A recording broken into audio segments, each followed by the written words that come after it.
My name is Sandra, and thank you so much for tuning in. Today, I'm gonna just go ahead and list off some of the things that I miss about being in China. Now, as some of you know, your girl recently came home, and in that time, I was able to kind of think back and think about the things that I truly miss about living in China. See, your girl lived there almost 3 years. I spent a lot of time over there. While there are some things that I really am just like, I'm so glad I don't have to deal with that no more, there are some things that I do miss. Number one. What is number one?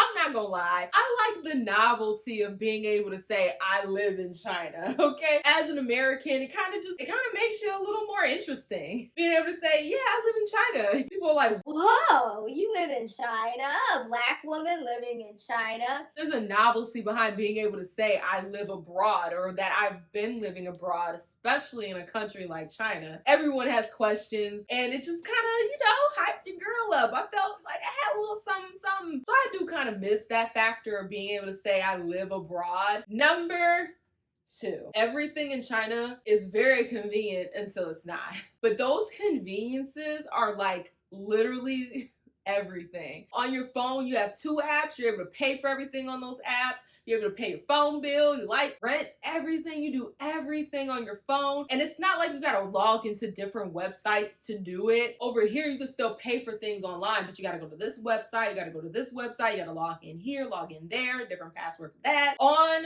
WeChat or Alipay, it's all literally within those 2 apps. So it's just a click here, a click there, and then boom, everything's paid. So I really like the convenience of it. Food, everything gets delivered very quickly, and you can get things delivered from all over China. And it's literally at the tip of your fingers to be able to do pretty much anything. So that convenience is actually really nice. We have that kind of over here with like Uber Eats and DoorDash, but it's a lot easier if you remove the fact that you got to translate everything, it's a lot easier over there in China the way they have their apps set up. A lot of things within that society are very, very convenient until it's inconvenient. Then it's inconvenient as But those little conveniences that I had, I really liked. Getting a Didi was super easy. You could be on the street, 1 minute later, you got a Didi. It's very simple, very easy, and I do miss it. Now, y'all might clown me for this one, but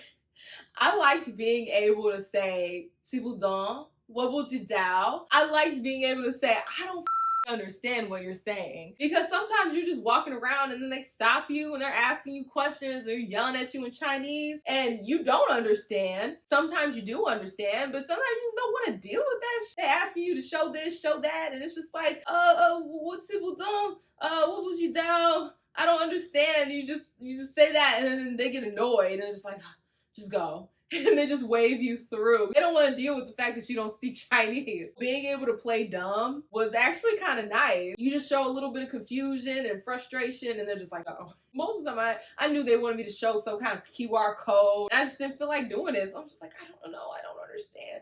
And they just let you through. And they just wave you through because they don't want to deal with it. Number 4, the cost of living there is so ridiculously low. Let me put it into perspective. My last apartment, I lived in a major city. I had a 3-bedroom apartment with 2 bathrooms in a major city, a nice area. I was only paying like roughly $850 US for that apartment. Now that same type of apartment over here, okay, depending on what city you're in, you gonna run at least like $1,500 to $2,000. Well, probably more than that, especially if you're considering like being in a major city for an apartment with those kind of accommodations. So it's just like the cost of living there is so freaking low. You go grocery shopping for like $10 and fill your fridge. And it's very, very, very cost efficient. And the travel was super cheap. You want to go to another city, it's really not that expensive. It's like $50. Whereas over here, you're paying hundreds of dollars to travel to different cities. But over there, it's like super, super affordable. Those little cheap thrills were very, very, very nice when I was in China. I love being able to fill my fridge for the low, travel for the low, buy clothes for the low, do everything for the low. I came back to America, I'm like, oh, This shit is expensive. How much is a gallon of milk? Bread, nigga? Everything is so expensive, especially the gas prices. Before I left, you know, I could put a lot of gas in my tank for $20. Right now, I put $20 in the car I'm driving now, I get maybe a quarter tank, if that. I maybe get, maybe, just maybe, if they're having a good day, put gas on sale, maybe I get a quarter tank out of $20. But if I want to fill it all the way up, it's 80 plus. And so it really puts things into perspective that, like, I miss how cheap things were over there in China. I really miss the architecture over there. Their buildings were very interesting, especially you go down in the downtown area. They have a lot of different like style of buildings. It's just very different from what I'm used to seeing. Even if I go to like, you know, Chicago or any other major city, the architecture just isn't the same. Like it's very unique, the type of buildings and things that they have in China. I really do miss, you know, just riding my bike. I get the little Hello bike and I just be riding my bike and just looking around and just, you know, peeping how the city looks. It's just very beautiful. You know, especially like the city I was in last, Hangzhou. Very beautiful city, you know, most parts of it very beautiful. And it was just nice just being in a beautiful area. They took care of it. The streets were clean. And, you know, just the architecture was very unique. Just interesting. And they do the light shows. That's another thing. They do like literally like light shows over their building. So you'll see like a dragon just like floating through a building. And it's really freaking cool, y'all. Number 6, I miss my little puppy. Every time I see a teddy poodle, I'm just like, Idris. I think about his little face, his little paws, his little body. And I really miss Idris. He's just the cutest little like teddy poodle. He had a little personality, a little attitude. And I miss his little self. I'll be sleeping, he'll just poke his head up, be like, what you doing? And I'm like, obviously I'm sleeping, nigga. And he's just so cute with his little face. I really miss him. I adopted him to a coworker before I left.